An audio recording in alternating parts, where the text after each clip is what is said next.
afternoon, good morning for some of you guys. Another masterclass, right? This is every single month. We're excited to kind of just bring some clarity, some thoughts. Janie brings the fire every single week, guys, of content that you can actually implement into your business, because there's a lot of stuff out there that you can listen to that you may not be implementable. And so what my goal is, what Janie's goal always is to bring stuff that's implementable into your business, that you can make a change and move the needle in your business. And that's really what it's about. So Janie, welcome. So glad you've got an awesome session for today. Hi. Yes, super excited. And I always love this day of the month to spend with you, Jeremy, and to spend with all our people out there who turn in every single time. Make sure you're monitoring the comments so Got it. we can make this kind of interactive, if at all possible. And I'm super excited to start this session because for most of North America, I know some markets are still hot. I hear you in New Jersey. I hear you in pockets of California. Your markets are still hot. But in lots of the country, we've been a little bit stalled out, and we've actually been stalled out for a few years now. Yeah. I'd love to hear in the comments where you are and rate your market from like 1 to 5. 1 being cold, horrible, 5 totally hot, and 2 or 3, yeah, not quite stable. 4 pretty good. I'm here, excuse me, in Northeast Florida. I would give us like a 2.5, to be honest with you, for most markets. Not all markets, because there's always pockets even within a market that is still hot, still booming, stuff like that. There's not a good market or a bad market. There's just the market. And I want to make sure to point that out to everybody.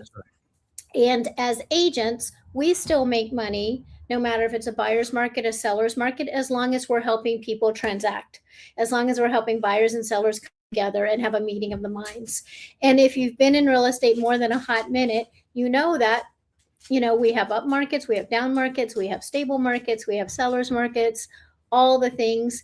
And so what we want to work today with you through is where to find luxury leads and how to build yourself a market resilient business. And what that means is if it goes up, if it goes down, you are able to adjust and be nimble within wherever the market is right now. I started my real estate career right before the big bust of 2007.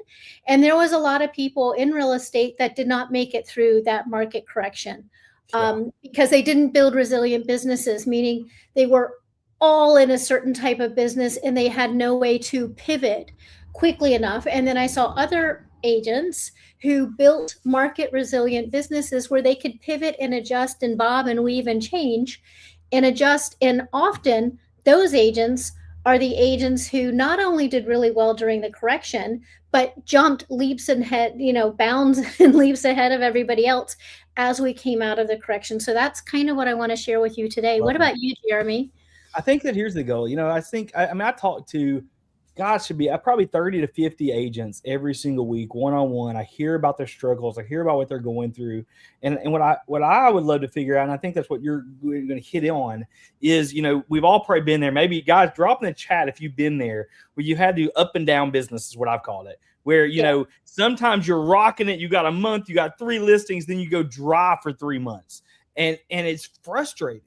And so how do you change and how do you build change into your business where you're not stressed so much? Because we all know what stress leads to. Stress leads to just bad decisions overall, whether it be financial or whether it be business decisions. And so how do we get to that place where we find these luxury properties, these luxury listings, these luxury leads, or even buyer leads, consistently, no matter what the market's saying? Right. That's the biggest deal, because literally if you turn the news on, you're going to be like, I'm done. I quit. I'm out. But we don't want that, right? We want a business to string there. And I love Kevin here. Kevin says, been there. I need better systems. I feel you, buddy. I totally understand that. Roller coaster real estate is what Mickey called it, which is true. Yeah. I love Matthew said, when I asked for a 1 out of 5, Matthew said Ventura, California is a 6. So I think we were all envious of you, Matthew. But in general, everybody is basically hearing or saying what I've been hearing and what you've been hearing, 2.5 to 3. Yeah. Kind of stable, maybe a little bit less than stable. But You are here. You are here in summer of 2026. Right. You are here still. You have your license. You're in real estate. You're doing a training today, which means you've made it through the toughest time. Because I feel like 2024, 2025 was probably our leanest years. We'll see. But again, this gives us also great opportunity. So we're really going to get into it. If any of you have any kind of already strategies and systems you've built into your business to make your business market resistant, go ahead and drop it in, because we'll also see if any of you say the same things that Jeremy and I are going to share with you today. Oh, Matthew said he thought okay, so it was a 1 out of 10, so he's a 6. So he's like a 3.5 or something like that. Okay, Matthew, we're feeling better. I was getting ready to move to your area, man, and start selling real estate, because I was like, dude, a 6, let's go after it. One thing I want to preface the whole conversation with today is, first of all, I need to come out with a training, and I have this in my head. I'm going to call myself the niche queen, because I feel like everybody should have some kind of niche, some kind of specialty that has different price points within that niche. For me, it's historic and equestrian. There are lower price equestrian, there are higher price equestrian. There's lower price historic, there's higher price historic. But the great thing, and we're going to get into it today, is about the power of building yourself as an authority leader on something, some type of real estate. And when you build yourself as the authority market leader around a certain niche or a certain specialty that has a variety of price points, then you can much easier shift up and down in a hot economy for sellers or in a hot economy for buyers, depending on where the market is, because you've already developed yourself as the authority figure for that niche. It makes it so much easier, and that's going to be my overarching umbrella comment, is to consider, at least, it doesn't mean that's all you're going to sell, but that becomes like your safety blanket that you can always fall back on, because you've built out a name where you become a category of one within that special niche or specialty. And let me kind of say this, Janie, is every time I've taught so many classes on niche marketing and all that stuff, and me and you believe in it, right? Yeah. But the number one question I get back from agents, almost every time I say you need to niche down, they always say, I don't want to lose clients. They're scared, right? Okay, so I get it. Perfect example.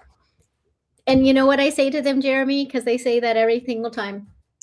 Let's take two professional types. We are professionals. We are licensed in most states. We are considered a professional. We're not a trade. We are a professional, like a CPA, a financial planner, something like that. It makes sense. We're normally dealing with people's biggest financial asset. Even at the higher price points, what they're buying or selling at the higher price points is still a big chunk of their net worth. So, attorney. Yeah. You've got a jack of all trades attorney, right? And then you have a criminal defense attorney. You have a high stakes corporate attorney. You have a high stakes divorce attorney. Who do you think makes more money of those? The specialist. Yeah, do you think the corporate attorney, the divorce attorney, or the criminal defense attorney ever runs out of business? Nope. They do not. Can they still occasionally represent a client who needs them to maybe do a more general type of thing? Of course they can. They're not going to lose that opportunity, but they can pick and choose which of those opportunities they want to work with. But they are sought out because of their specialization. They are paid more because of their specialization. They have less pushback on saying, are you the right attorney for me? Because, normally you could see 1,500 attorneys in the white or yellow pages, but they're seeking them out. They are much easier to get in the press and get press coverage and media coverage, because whenever something happens, who's on the news when some criminal defense thing is on the news? The criminal defense attorney. Or the, high stakes divorce attorney is doing the commentary. They're not getting a generalist attorney. Never. So it's a scarcity mindset when people think that, and you are not losing out business, because you can always refer that business, but guarantee you will make more money, higher price points when you have some kind of specialty. It doesn't mean that's all you're going to do, And but it's it's actually what you're going to be known it's for. pretty cool in like certain areas. Like I just helped a couple agents here in Kentucky switch over to kind of brand themselves as a luxury agent. And it's actually pretty cool to see their clients are actually impressed by it. And they're actually excited to work with them because they're a luxury client, even though they may not have a luxury property. It's pretty cool to see how that works out. And I've heard some good feedback back from those agents about what they've done and how to get the specialty out. And not just luxury, right? We're talking about even niche properties such as, like, I love somebody mentioned Any earlier, kind of niche. island and waterfront. So, somebody mentioned that. Another one I saw was, yes, it could definitely be condo specific. It can definitely be subdivision or neighborhood specific. You can really niche and really make a big capital in the market.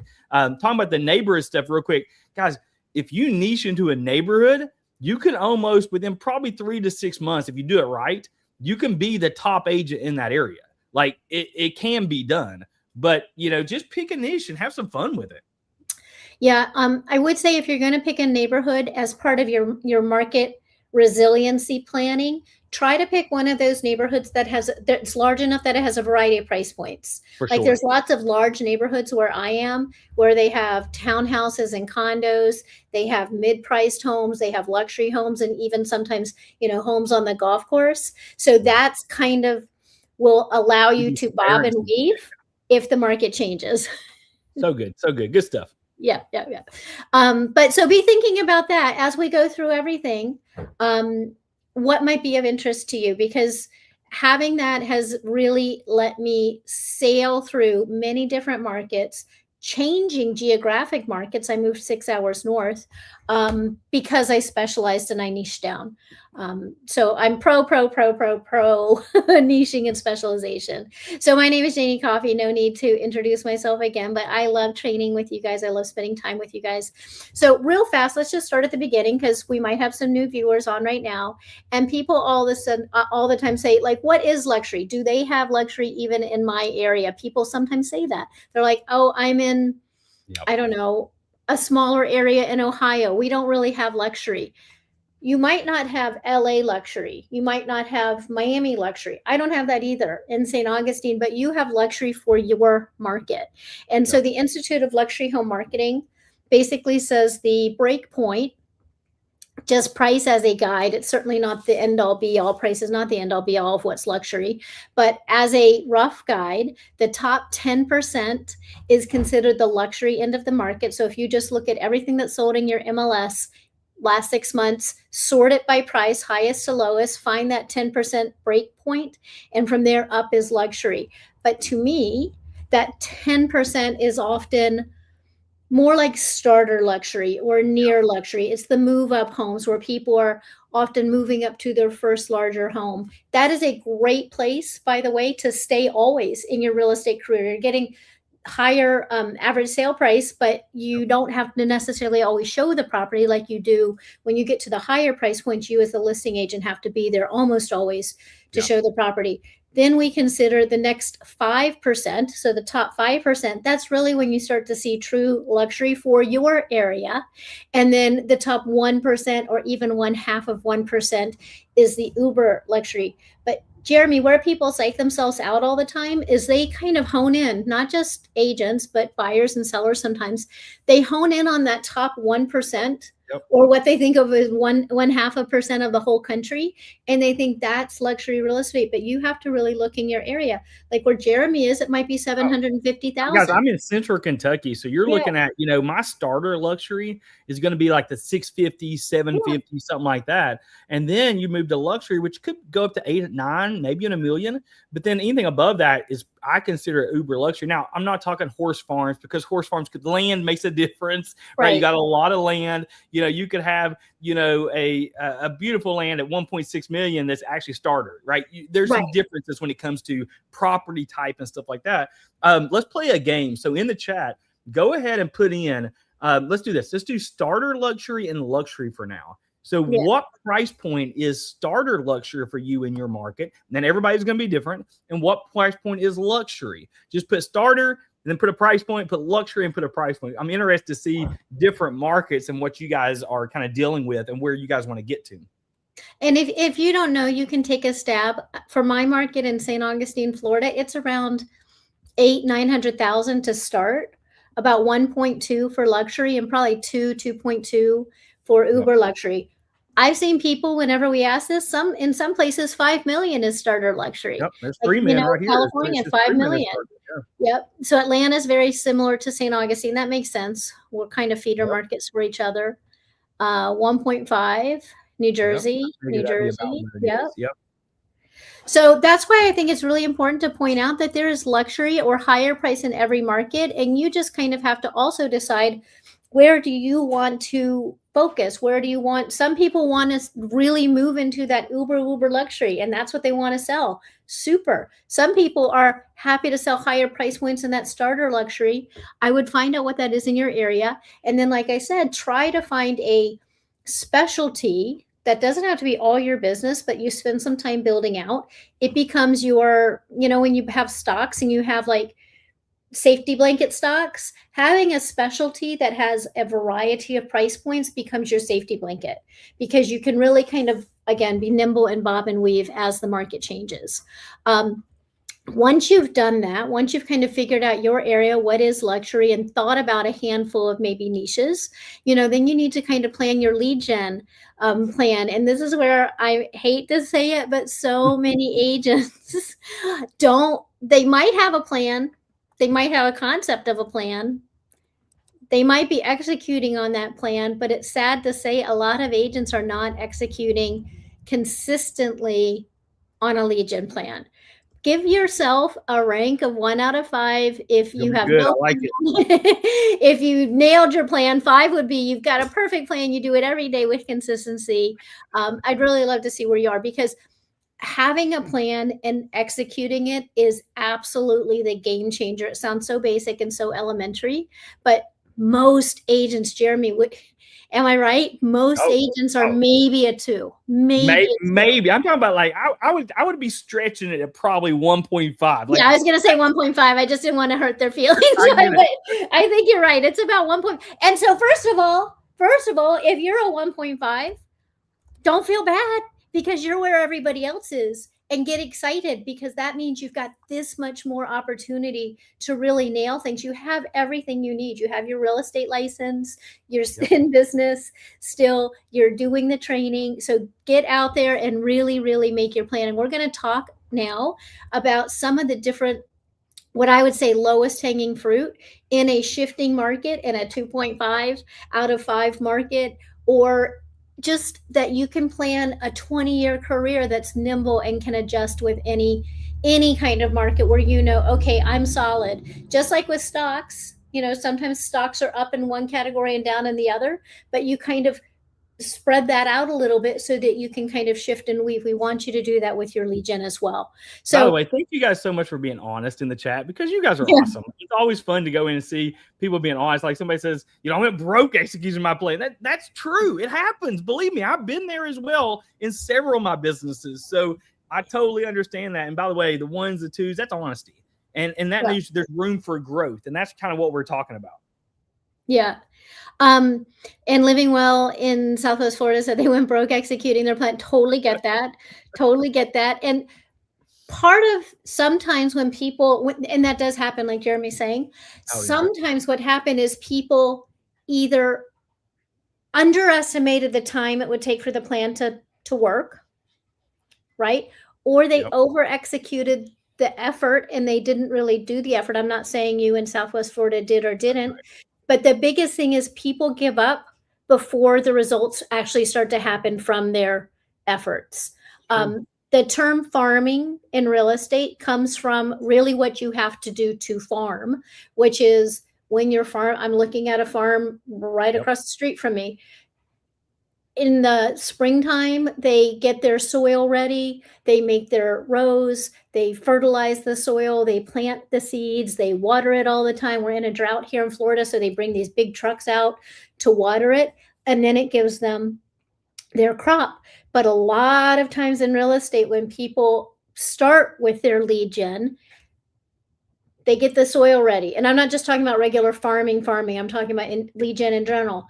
They get their soil ready. They maybe fertilize it. They put some seeds in, but then they forget to water it. Then they go back and then they maybe water a little bit. And then they go away on vacation. And then all of a sudden their seeds have dried up, right? It's the same thing in real estate. I see so many people giving up just before that crop was actually going to start to give them the business. And then once it goes, it's going. And for me, I'm a marketing guy. So literally I sit down and talk to agents about their marketing strategies all the time. And here's the deal. We're a reactive business. Like most agents are reactive. What we need to do is we got to plan way ahead, unfortunately. So like I just did a huge a referral workshop this morning to a whole bunch of agents. We talked about getting referrals. And I said, that all starts 8 months ago.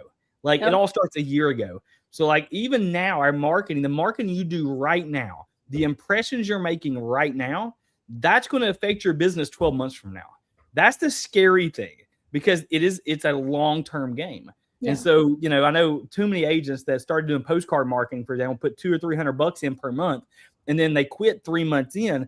And then they just, I remember, I don't know if you've seen that graphic of that guy digging to gold, and literally he's like a quarter inch away from the gold and he gave up. And I'm like, that's really how it feels sometimes. And don't all the time. Are there other marketing plans where you could keep putting a lot of money in and still not get anywhere?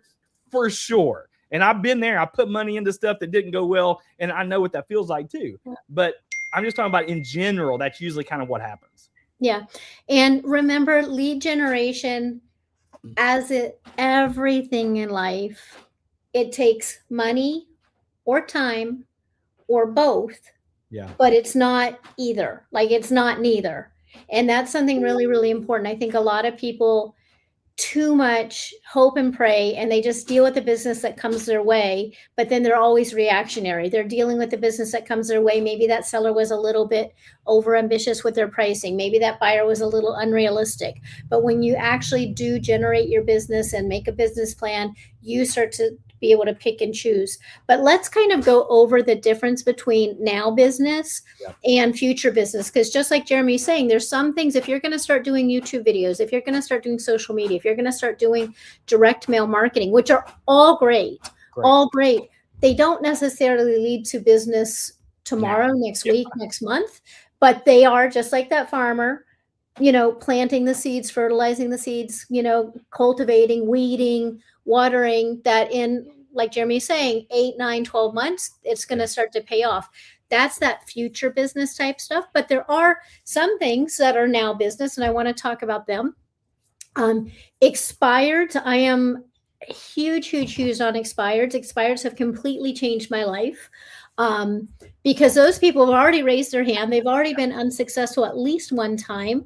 They've probably come down in price, started to come, closer to where the market really is. So that's a great source of business.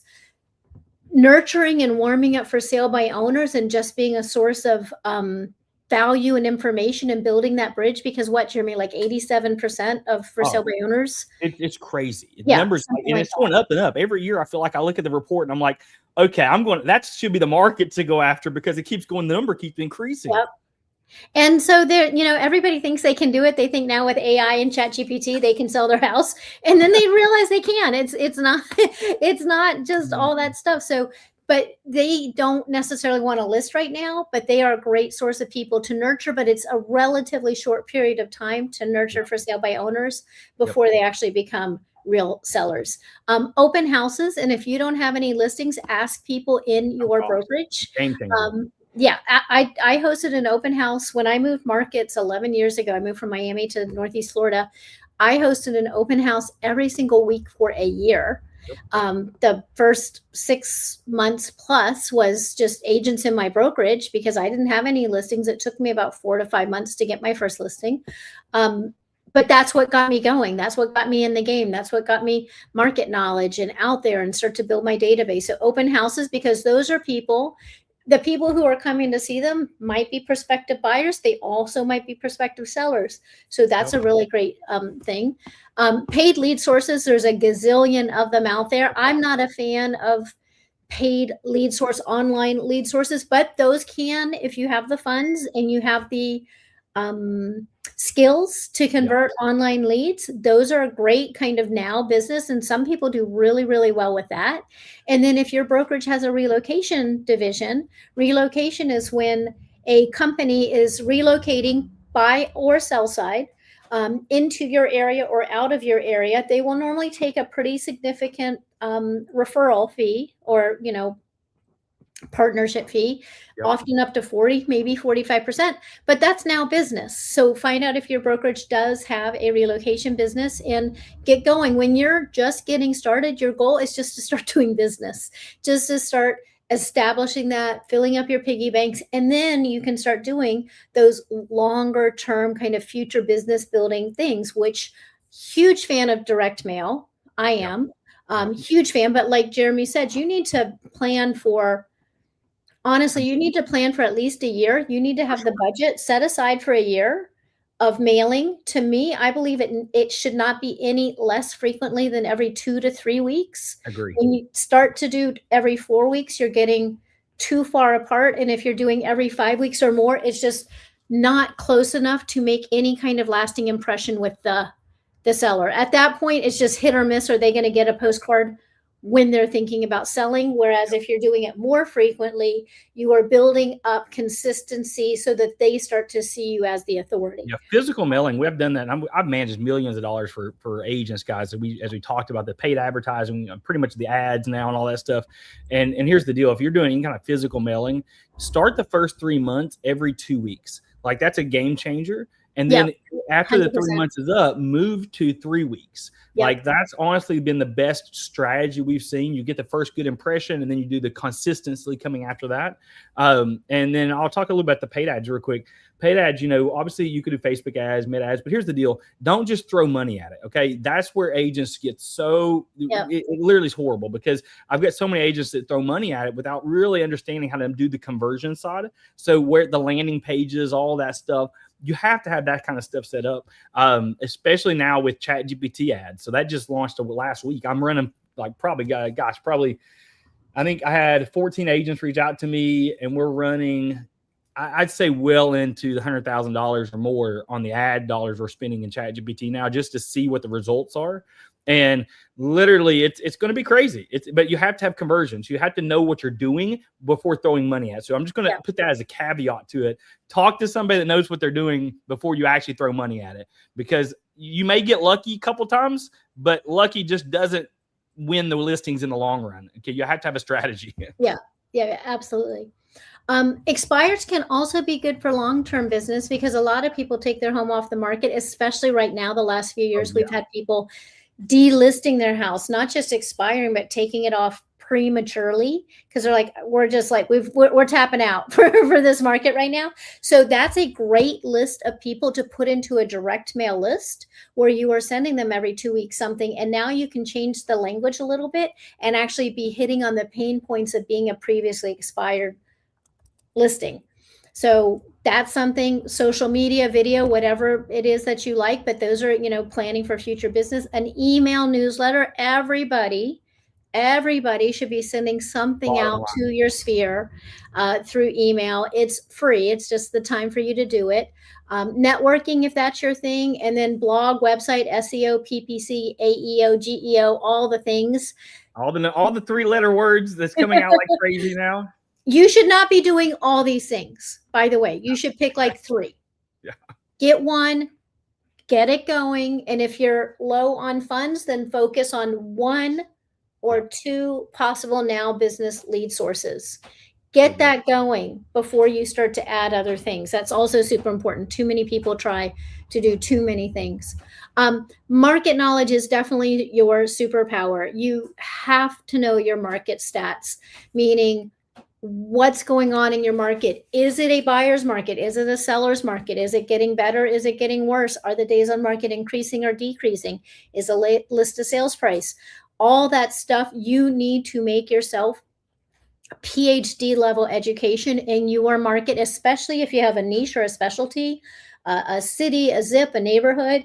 You need to really, really know that well. Builders. I think with this, Janie, huge is, and we teach a class called the local mayor, how to become the local mayor. This is the key, guys, to becoming that local mayor, is sharing this information, not just retaining, not just knowing it, but you have to put it out there for people to say, oh, they're an expert in this. So each one of these, like I love that she put in here market stats and builder and developer information. And these are things, guys, this is gold content that you guys should be able to do. Like, I'll give you my best tip right now for the week is go download the Instagram Edits app. It's a fantastic app. Learn a market stat in your local community and literally screenshot it on your phone or create a graphic for it, put it behind you, and talk about it for less than a minute. You can use the green screen feature on Instagram Edits. Game changer, guys. I'm telling you, this will make you the local kind of the mayor pretty quickly, 3-6 months. If you put on consistent content like she's doing, this is huge, guys, huge. Yeah, and if you don't want to be the kind of person to go out and do video, like not everybody wants to do video where they're out there in front of a property, walking around doing kind of the, you know, cribs version of real estate. You can do the data type of market video. Like you can be behind this thing with a green screen doing the data thing, and the data nerd sellers are going to gravitate to you. There's different buyer and seller types, personality types, just like us. Those people are going to gravitate to you. They're not going to gravitate towards the person, you know, doing the Vanna White type video. And I'm not making fun of people who do those types of videos. I'm just saying there's a different type of buyer and seller for each of our personality types. We don't need to try to shoehorn ourselves into something that doesn't feel good to us. I love that. Be authentic, guys. The key word is going to be, as more as AI comes out, and I'm an AI guy, so don't get me wrong, but the more AIs get out there, people are going to be inundated with AI crap. And so what we need to do is become that personal, authentic agent. That's what's going to get you the relationships. That's what's going to get you the personal feels, right? That's what's going to make you move the needle in your business. With market reports, which I believe every single one of us should be putting out a market report every month on whatever our specialty is, whether that's a zip, a neighborhood, a niche, or something. You should be putting out the market report, but where most people fall apart is they don't say what this means. Because guess what, guys? The average consumer, they don't know what DOM means. They don't know if inventory and what that translates to them. They don't understand all that. That's our jargon. So putting it together in a what this means to you if you're a buyer, what this means to you if you're a seller, what this means, and just explain it. And then you are providing the information and knowledge they need to be an informed consumer. And then they are going to feel like you are the one to help guide them through this process. So don't forget that what that means part. So good. If you are doing video, if you're doing long form video or any other kind of video, make sure that you try to repurpose it. And what I mean by that is use it in many different ways. Once you make the video, there's so many things. You can cut it up in IG story, IG feed. You can actually do door hangers for your farm with a little QR code.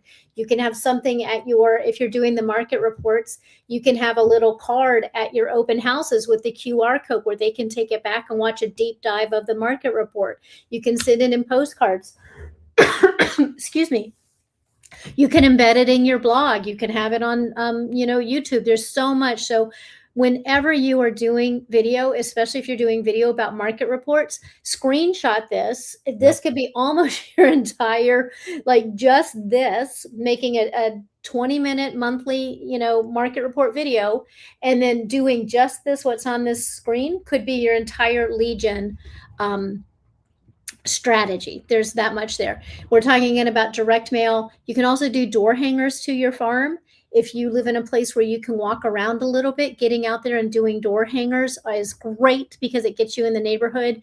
They're very inexpensive at like a Vistaprint or something that. You can do a door hanger for your market report where, again, have a QR code. You want to get them back to your website so you can get a little pixel on them, and then you can start a retargeting campaign. And you can do all kinds of stuff with your door hangers. Recently sold, just listed, open house, market report. Get your house ready for spring, get your house ready for fall, season sports things, anything to be in front of people. So good. I think the key, guys, on the video stuff is, just don't post it one time and think, oh, I'm done. Right.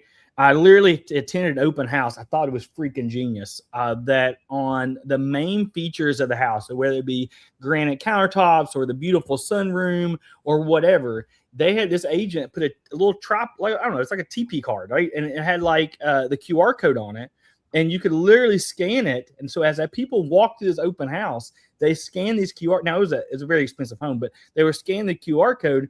And the agent was on their phone now on a video talking to them about that exact feature or showing them the sunset. Like That's it was cool. so freaking cool. Like it was on the deck and you scan the QR code and you saw the agent standing behind the sunset of the deck. I was like, this is genius. And so you gotta send me that. You have to send me that, Jeremy. Y'all find I it. need to copy that. It was so cool. Okay, so best sources in a shifting market. So if you're in a 2, 2.5, 3, 3.5 market, here is the types of business that is definitely resilient, meaning this business is going to happen regardless of what's going on in the economy. Expireds, because they are coming back around. They're like, they've already gone 7 rounds or whatever it is, and they're back in the ring again. Expireds. I love expireds. Unfortunately, divorce often leads to the sale of a property or the purchase of property. And that happens in any market. And I hate to say it, it often happens more in troubling financial times. Downsizing, right sizing, silver real estate. That's when people become empty nesters, or they're getting older. Now they want a 1-story, or they want to move, or something like that. Those folks often have been in their homes a long time. It doesn't matter so much what the economy is. They're just at their stage in life where they're looking to change. So having a niche or a specialty in that downsizing, right sizing, silver real estate is super, very, very market resilient. So the less good thing about Airbnbs and second homes, people buy them in an up market, but then in a down market, they need to sell them often. So that's why these are actually a pretty market resilient type of specialty, because when the market in general is softer or not going great, people can buckle down and hold on to their primary residence for the most part. But if a market softens the economy in general, a lot of times people do need to sell their second homes. They do need to sell their Airbnbs if they aren't renting out as much. So that actually is a pretty good market to specialize in, because you can help them during a strong market and a soft market. Like we said, for sale by owner, probate, when somebody passes away, they're normally the estate and the heirs have to decide what to do with the property. So there's a whole specialization dealing with probate, relocation that we mentioned before, and then specialty niches like doctors and athletes are 2 people type of farms, people type of niches and military that are normally being moved with their job. And that happens no matter what. That has nothing to do with the economy. Doctors, athletes, and military. So those are 3 very market resilient types of specialties, because that business is going to happen no matter what.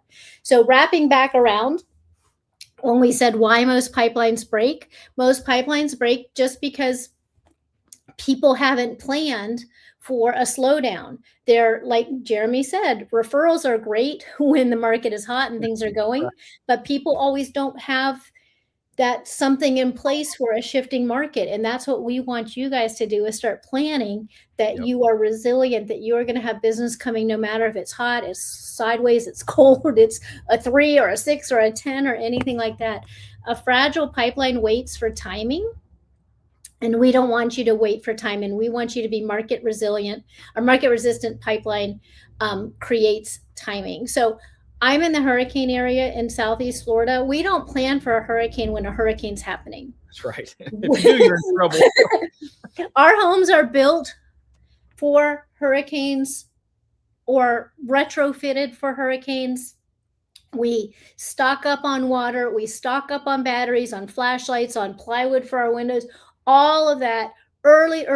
We have sandbags. We do all of that so that if a hurricane does come or a storm does come, we're prepared. And so building a pipeline that is prepared for any kind of eventual market is what we really want you to be thinking about. So the market resistant pipeline stack. Now business, which we talked about, expires, for sale by owners, open houses. What was the 4th one, Jeremy? Special. I can't Hold remember. on. Get to go back. My brain doesn't work that fast. Relocation. That's go. now business. So you should be doing some kind of combination of all of these three. But the end goal would be also building your authority business in a niche that has properties in the higher and lower price points. That way you can be very nimble no matter what. Nurture business, which is the things that you start to put in place now, but that takes 8, 9, 12 months before it starts coming around. Market report audience, email list, direct mail farm, open house visitors, past clients, social media, all those things. And then, like I said, building yourself as an authority in some kind of niche or specialty so that you become recognized as the expert.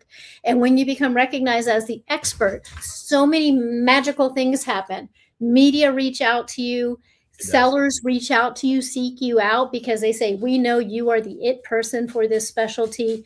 Again, people push back a lot less on commission, push back a lot less on pricing, on terms, all the things when you are seen as that category of one agent.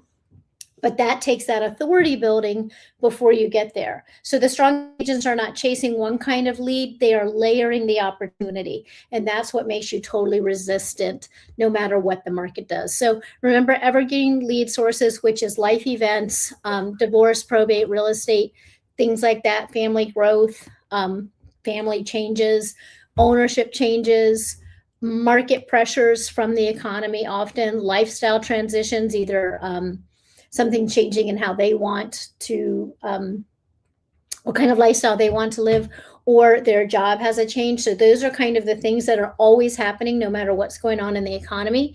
Life keeps moving even when the market slows. So we're wrapping up here, and then we can have a few questions if anybody has it. But silent funnels are the lead sources, the lead sources you don't necessarily see yet, but that are building the business kind of behind the scenes. The market reports, YouTube or short videos, direct mail campaigns, open house follow-up, blogs or websites. Blogs are definitely back, especially with AEO or It's GEO. dominating. Yep. Email newsletter, social authority posts where you're really positioning yourself as the authority in something.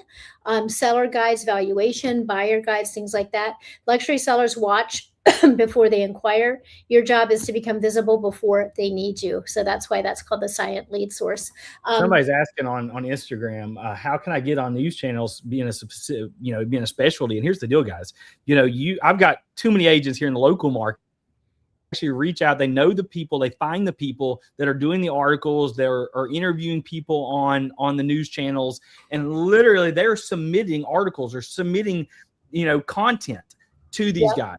And anytime that they're needing something, they become, oh, I'll reach out to Jeremy and let's interview Jeremy about the local real estate market. Like, I've got one agent here in the Central Kentucky area. He's been on the news, gosh, I would say at least 6 or 8 times in the past 6 months, just because they go to him and he actually reaches out to them. He says, hey, if you ever need anything real estate related, just reach out. I'll be glad to share with you. And they become the source. Like, it's really sometimes that simple. Yep. So 2 easy ways that you can start to get press coverage for yourself. HARO, HARO, it's called Help a Reporter Out, and Quoted, QWOT, either TED or TD. Sign up for both of those. There's free versions of both of those. And what happens is you sign up as a real estate specialist, and then every day they're going to send to your email what kind of news articles some journalist somewhere is writing where they need somebody to quote. Sometimes these are big, news sources like the Wall Street Journal. Sometimes it might be like Nerd Wallet or, Farmer's Almanac or something. But they're saying, hey, I'm writing an article on dog washing stations. Has anybody seen an amazing dog walking station in your listing? Or I'm writing an article on seniors who are downsizing. Is there any senior specialists? And once you start to submit those and get picked up, what happens is you get in that person's database and they start to come back to you over and over and over again. I have been so good about being in 18 of my 21 years in real estate and getting media coverage just by doing those simple things like Jeremy's saying, reaching out, submitting stuff, making friendships with the local media, and then just always looking for the opportunities. But once you kind of get in that network, they're always coming back to you. So real quick, I want to repeat those. One of them was quoted, QWOTED.com. And what was the other one again? Haro, Haro, help a reporter out. Haro. I'm going to pull it in, put it in the chat real quick, guys. Oh, there it is. One R, Haro. I'm going to put in the chat, guys.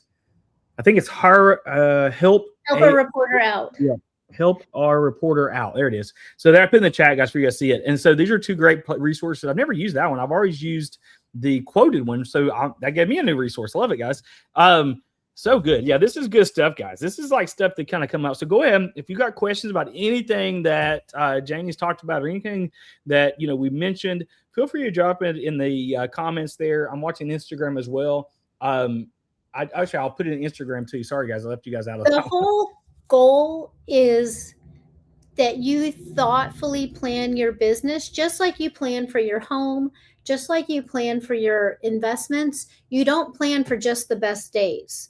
You plan for the rainy days too. That's why you have a rainy day fund. That's why you have some conservative stocks. That's why you do repairs around your house in advance, because you're planning for downtimes too. But most real estate agents don't do that.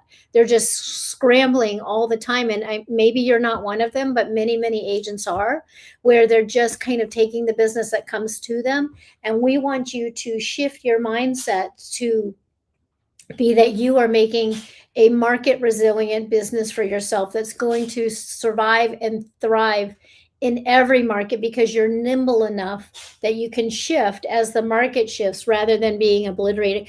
I saw so many real estate agents obliterated, left the business, great agents before 2027. Great agents, top tier luxury agents, but they were only selling like the ultra luxury or something like that. They had no ability to pivot.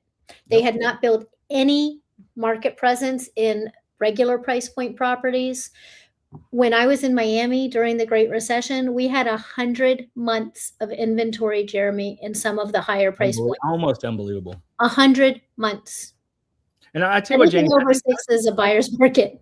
I think being flexible is really going to be the key when it comes to, what, if you're willing to, and literally you can go and be flexible now. So before things go crazy, be flexible now. Like, for example, I have an amazing story about an agent here in Central Kentucky that, all they did was sell the luxury real estate. But back, I don't know, maybe 6-7 years ago, they pivoted because of the struggle they were having with it and how things dried up, that they pivoted to doing new construction. And now that's all they freaking do. I'm talking about like millions of dollars of new construction. And it's crazy how that shift happened. And so I think really think through, what are the niche you're going to focus in on? You're not throwing other properties away. You're not throwing other listings away. That's the biggest thing to get through our head is let's focus on something so you can be the specialist in those areas and just go after it, dominate it. You guys got this. Yeah. You will always get all the other business too. It's not like somebody's going to say, oh, Janie's only a historic agent. She's not going to sell a regular house. But if you do a good job building enough opportunities for yourself, then you can pick and choose what business you are going to take, and you just refer out the other business, refer it out to an agent in your brokerage, refer it out to a team member, refer it out to a friend, even somebody outside your brokerage if you need to, and get a referral fee because you're so busy doing the stuff you really want to do. I love it. Man, this is good stuff, guys. This is some gold stuff. I hope you guys have got a lot out of these sessions. It's honestly, it's about what's the focus, right? What are you focusing on right now, right? Like literally, if you woke up on Monday, let's say next Monday you wake up and you think, okay, I'm not doing great. What should I focus on? Like pick some of these things and say, I'm going to go after it. I'm going to implement something. So don't just attend this session today and then walk away inspired, right? That's good to be inspired. Don't get me wrong. But what's better than being inspired is implementation, is actually taking advantage of it, because we all know it's easier to be inspired than it is to implement. So go after it, have some fun with it. Be sure, you guys, to follow Janie and myself on socials, guys. We're all over the place. We've all got different crazy things. Jane's got some amazing courses coming up. I've always got something in my back pocket I'm doing. And so, guys, the goal is be inspired, but also implement today. So do me a favor right now. I want you guys to put in the chat, whether you're on Instagram or whether you're on YouTube, what is one thing you're going to implement after this session?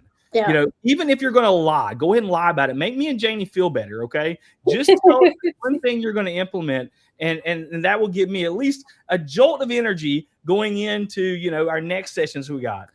Thank you so much for sharing. Expireds are coming in. I love that. Thank you so Farming, much. Good. Farming, go after it. It's time to bring somebody say market report. I want somebody to say market report. Arrow and quoted. Instagram edits, newsletters. I saw that earlier. Getting into the media more. Yes, absolutely. Keep us posted. I love it. Expired campaigns. Look up news sources. This is good stuff, guys. Yay. This makes us feel like we got something accomplished today, right? And we're look, Janie and I can talk all day long, and we're really good at it. But I want to make sure we're coming back with good implementable strategies, because if that's not happening, we're wasting our time, right? So you guys got this. We believe in you. We think you guys can do it. It's the reason we keep coming back every week, and that's the reason why we keep pouring in, because I think you guys must hit this hard. Awesome. Go ahead, Marcia. I love it. You guys are awesome. I love this. All right, guys, it is time to land the plane. So you guys are amazing. Have a great rest of your day. Be blessed. Thanks for joining us. We're back here every month, the second Wednesday of every month. You feel free to join us on here. Have some fun with us. And I would love to see some feedback next month. Come back and see us and then share what you implemented. You guys are awesome. Janie, have a great one. Be blessed. Appreciate y'all. Have a good one. Bye.